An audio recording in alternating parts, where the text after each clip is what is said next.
Well, as you said, for our viewers who are joining us here on our election coverage, we wanted to really dive into some of the issues that are driving the U.S. right now. And this hour, we want to look at one issue that is really crucially important here in the U.S., inequality, particularly as the COVID-19 pandemic has dealt a big blow to the U.S. and as racial and socioeconomic components have been made even more evident. And I have two guests joining us from the U.S. tonight. We have Leonidas Johnson. He's the host of the podcast Informed Dissent. He's joining us from Columbus, Ohio. Welcome to you. And we also have Peter Mathews with us. He is a political analyst and a professor at Cypress College, author of the book Dollar Democracy on Steroids with Liberty and Justice for Some. He is joining us from Los Angeles.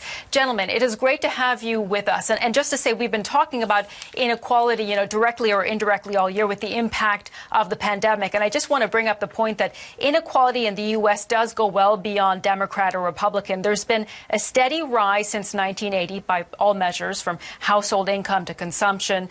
And economic mobility has slowed down. But we want to really take a lens on this now, specifically with the pandemic.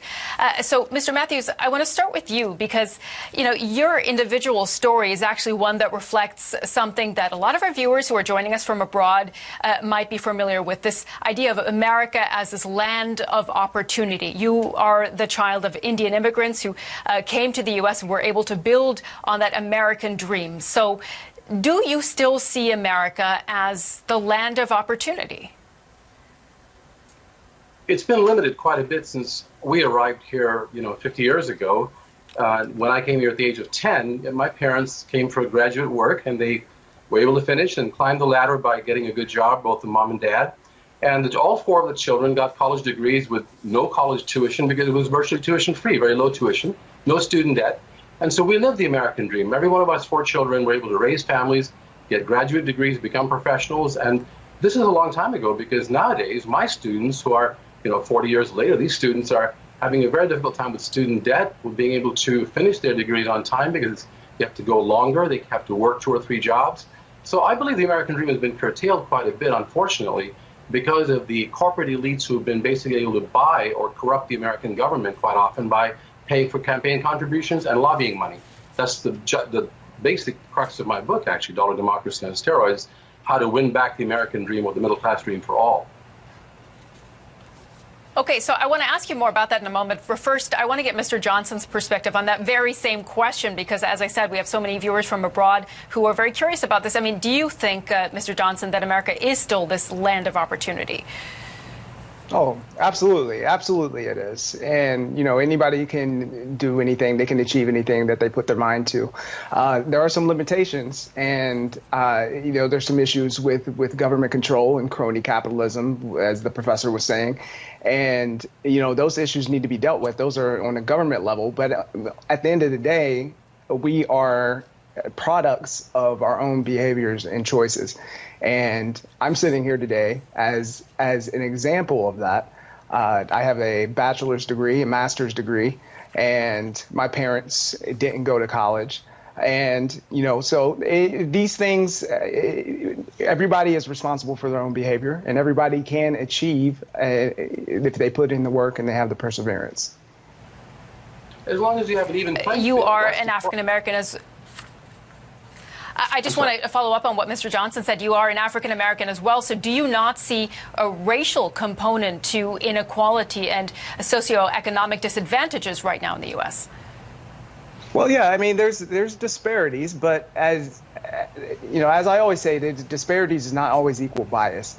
And there's a lot of variables that contribute to these disparities. And for example, wealth tends to increase with age. And, you'll see a 10-year age gap between Black Americans and white Americans. So just that one variable is going to contribute to wealth disparities. So there's a lot of different things that play into it. There's historical effects, but you don't know how much is actually playing into that. And then, people just have to look at their own situations. And like I said, it comes down to behavior and choices and culture and the way things play out. Yeah. Okay, Mr. Mathews, behavior, choices, culture. What do you think about that?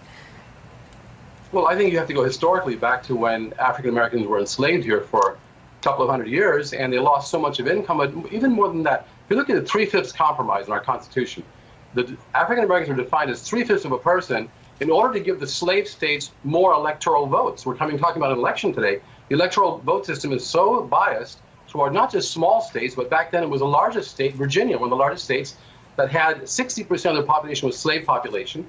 And so to gain the votes in the House, get more seats in the House, and to get more electoral votes, Virginia was awarded 1/4 of its electoral votes to the African American population, which meant they were able to win the presidency. Actually required 46 votes to win. Virginia was given 12 electoral votes, based mostly on the African American population, which was larger than the white population. Structural inequality after World War II, American veterans were not allowed to really take part in the GI Bill, which was legally theirs to take part in. They were stopped with redlining from buying homes that the GI Bill provided for white veterans. And so a lot of wealth was lost. And those are structured inequalities that I think resulted in what's going on today with disparities. Racial and also class disparities. So Mr. Johnson. Yeah. Go ahead, Mr. Johnson. So there's historical effects. Nobody's denying that. Nobody's denying that there's not historical effects.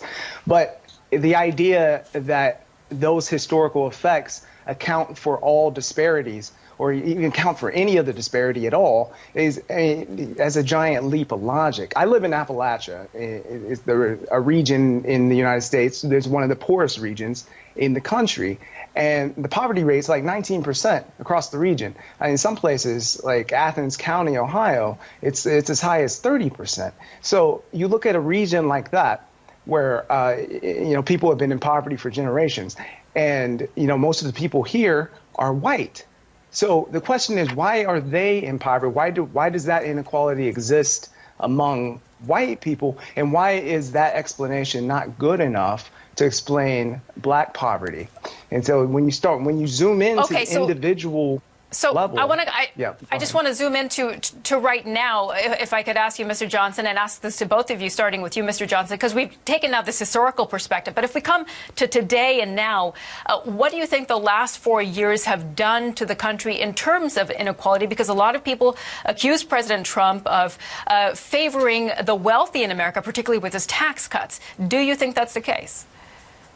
No, not at all. If you look at the actual research, most people got a tax cut. And what the media normally pushed was that, people didn't get as big of a tax return. And that made people believe that they didn't get a tax cut because people were used to getting a certain amount of money on a return. And what that actually meant was they paid less taxes throughout the year, so they didn't get as much back. So the way that they kind of twisted that, it made people think that there wasn't as much of a tax. But yeah, the cutting the regulations and the tax cuts, it's definitely helped the middle class and to boost income. So it's not just the wealthy. No. Well, I can give you some Mr. Mathews, you're shaking your head. Go ahead. Yeah, because if you look at the overall effects of the tax cut, the dollar amounts, 84% of the tax cut that President Trump and the Republican Congress pushed through, 84% went to the top 1% of the population, which is disproportionately upper class, elite, white, and some African American and people of color, but it's disproportionately a class issue there. And you're right about Appalachia, because sure, there are very poor schools there, underfunded throughout the United States, especially in that region, but also in our own area in southern Los Angeles County, where you have one school district having $7,500 per pupil spending. Another one in Northern California is $24,000 per pupil spending. And there you have textbooks that are inadequate in the schools that are underfunded, including Appalachia, outdated textbooks, lack of good, healthy food for lunch, all kinds of disparities that are structural. They are engineered through legislation and through a lack of good legislation that would close corporate loopholes and bring money in for these empowerment programs. Because education would be the best empowerment mechanism if it is equally funded. And it's not equally funded here. And that's the problem. It's proportionally hurting African-American children of color, and also poor white children. It's a class issue and a race and ethnic issue superimposed, intersectionality, so to speak. I want to ask both of you another question before we have to wrap up, because our time is running out. Just one more question to both of you, and I'll start with you, Mr. Johnson. Something I heard from a lot of voters who I spoke to over the last few weeks is they feel like they don't have an equal chance anymore in America. They want to get back to a place where they have an equal chance. Mr. Johnson, what needs to be done to ensure that that is the case? Well, I think just getting the government out of the way. That's just the main thing, because you put government programs in place, government regulations, and it causes more problems than it helps. And I always say Trump is the best president for this, because a Biden administration is going to inevitably lead to a bigger government, which inherently means less liberty. And if you want to foster the American dream, you have to allow people to do what they think is best for themselves and their families. And like I said, get the government out of the way. So I think liberty is the answer to that. Okay, Mr. Mathews. Well, I think that freedom is no good without opportunity.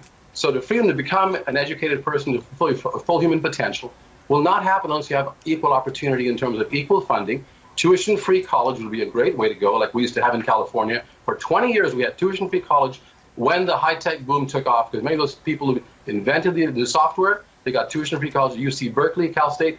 In Europe, in Germany, it's tuition-free university for all the way through graduate school, and you have a larger middle class, less of a gap between rich and poor. In America, the average income of a CEO is 265 times the income of the average worker. In Germany, it's 136. In the U.S. back in 1980, before Reaganomics, it was 40 to 1. So we have to have opportunity, and then the freedom will mean something, so you can become your full self, as the Declaration of Independence says, pursuit of happiness. You can't pursue your happiness, your full potential, until you have the real opportunity. That's the way I look at it. And government has to provide that. No one else can provide that. Just a quick follow-up on that, Mr. Mathews, in 10 seconds, if you can. Do you think Joe Biden is the candidate to bring back that opportunity? Much more than Donald Trump, absolutely. Joe Biden's willing to spend $2 trillion on investment in schools, in education, high technology, transferring new types of the technology, green technology, and creating jobs. He's already come up and put up a plan for tuition-free college for those who are making less than, you know the details of it. But yes, I think he'd probably be much better than Donald Trump at this point to do that. Unfortunately, we'll have to leave it there. Very interesting discussion, gentlemen. Thank you so much, Leonidas Johnson and Peter Mathews, for joining us in this talk segment, talking about a very important issue here in the U.S., inequality.